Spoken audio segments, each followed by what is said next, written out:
Guys, nakakatuwa lang no kapag talagang dinirekta ni God, yung parang pinamis ni God na ganito, tapos inobey mo, yung sumunod ka lang sa kung ano yung pinapagawa niya sa iyo or kung saan kanya pinapapunta. Alam niyo, kung hindi ko sinunod si God na dito ako magstay sa work ko, magre-regret ako. For 3 months hindi ko makita. Sabi ko, iniisip ko, bakit ako dito ni God pinapa-work, pinapapunta? Hindi ko talaga alam. Kasi hindi ko naman nakikita na maging happy ako dito. Kumbaga, yung mga, ang daming challenges na nakikita ako sa work na to. Pero, nag-antay lang ako, sabi ko, sige lang. Tapos, may mga options ako, tapos tina-try ko, pero ayaw talaga ako ni God papuntahin sa ibang direction. So, ang ginawa ko, sige, obey na lang ako, go with the flow na lang.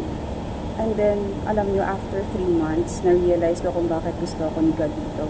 Kasi talagang yung mga gusto kong hinahanap ko sa isang work, nandito. And super happy yung heart ko dito sa work na to. Yun lang, natutuwa lang ako kasi have to learn to listen, tapos mag-obey lang tayo, hindi niya tayo papabayaan, hindi niya tayo i-fail. That's today's word.